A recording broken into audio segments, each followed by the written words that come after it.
안녕하십니까. 이대목동병원 뇌대장센터에서 대장학문 수술을 담당하고 있는 외과의 정순섭입니다. 뇌대장센터가 개소한 지가 벌써 11년이 되었습니다. 해마다 여러 한의분들과 선생님들, 지역 주민들을 모시고 여러 가지 행사들을 진행해 왔는데, 아시다시피 코로나 사태로 인해서 금년에는 뵙지 못하게 된 것을 상당히 서운하게 생각합니다. 하지만 저희 뇌대장센터는 앞으로도 여러분들 건강을 위해서 항상 노력할 것을 약속드리겠습니다.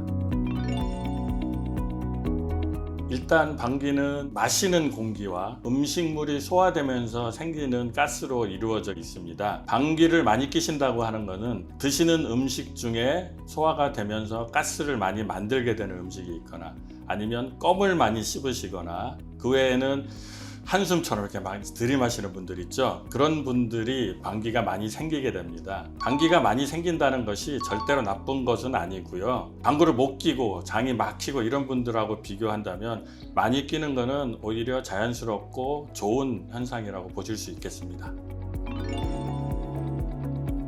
많이 끼는 게 꼭 좋은 것은 아니고요. 안 끼는 것보다는 좋다는 말씀이고요. 방귀를 많이 끼시는 분들은 습관이라든지 드시는 음식 같은 게 혹시 가스를 많이 만들게 하는 그런 것은 아닌지 한 번쯤 고려해 보시면 되고요. 방구가 많이 나온다고 해서 몸에 문제가 있거나 이상이 있거나 한 것은 아니라는 말씀입니다. 그렇지 않습니다. 꼭 그렇지 않고요. 방귀의 냄새는 먹는 음식의 종류에 따라서 소화되면서 생기는 가스의 종류에 따라서 달라지게 되어 있습니다. 방귀의 냄새가 좀 지독하거나 하신 분들은 드시는 음식 중에 단백질이 많은 고기류를 많이 드셨다든지 이런 경우에 방귀 냄새가 조금 독하게 생길 수 있고요.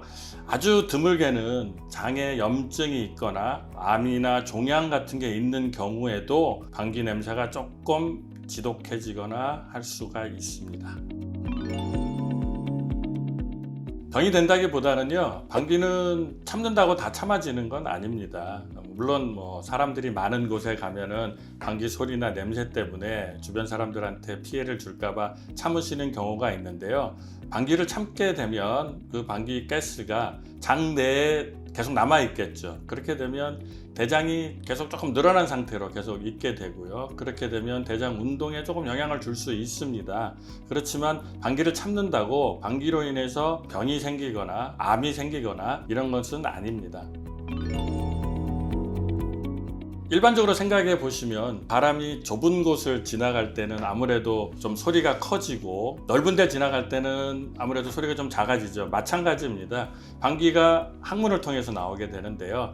항문에 압력이 높은 분들, 아니면 항문에 치액 같은 덩어리가 있어서 항문을 조금 막고 있거나 하는 이런 경우에는 항문관이 좁아지기 때문에 가스가 나오면서 아무래도 고음의 소리 내게 되는 거고요. 가스의 양이 많게 되면 아무래도 한꺼번에 좁은 항문관을 통과하려고 하다 보면 방귀의 소리가 조금 크게 나오는 수가 있습니다. 그렇기 때문에 방귀의 소리가 크게 나온다고 해서 무슨 문제가 있거나 전혀 아닙니다만은, 혹시 항문 질환이 있을지 치액이나 아닌 다른 항문에 덩어리 같은 게 있을 수도 있기 때문에 방귀 소리가 너무 크다거나 하면 항문 진찰을 한 번 정도 받아보시는 것은 권하고 싶습니다.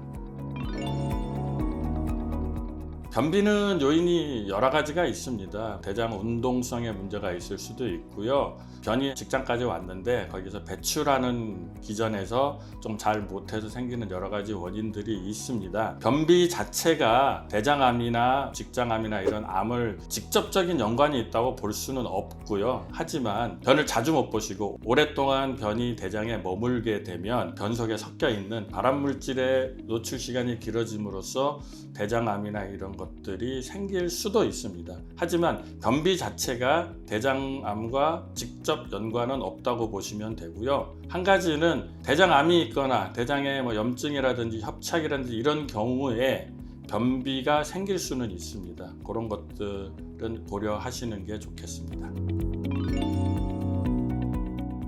변비약은 종류에 따라서 몇 가지로 나눌 수가 있고요.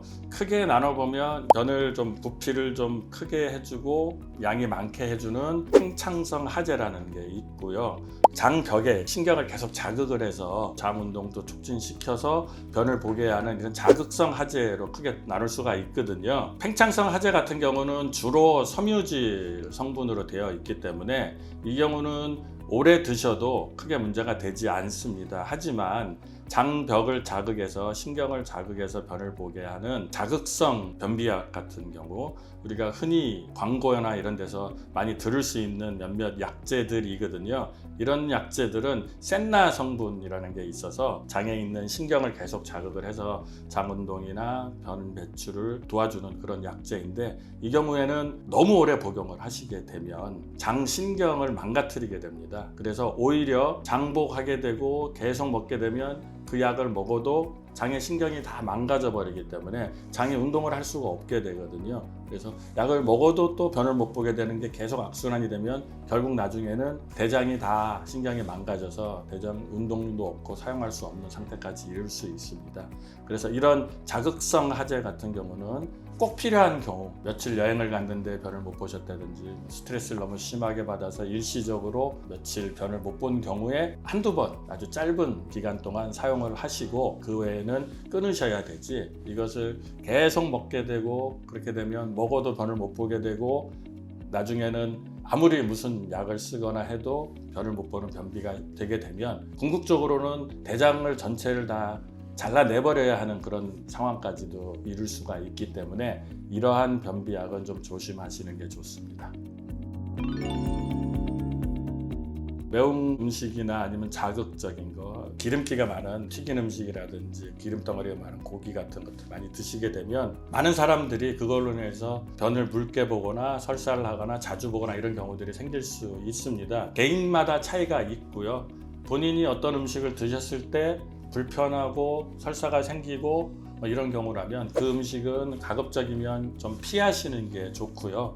매운 음식 같은 경우, 매운 것은 맛이 아니고 일종의 통증이거든요. 그리고 고춧가루 같은 것들은 섭취한 다음에 변으로 나올 때까지 전혀 소화가 되지 않습니다. 그래서 변을 볼 때 매운 걸 많이 드시면 그 고춧가루 같은 것들이 항문을 통과해서 나오면서 항문에 자극을 주고 통증이나 아니면 화끈거림 유발할 수 있습니다. 그래서 매운 거를 너무 많이 드시면 항문에 자극을 주기 때문에 불편하거나 통증이 생기실 수 있습니다.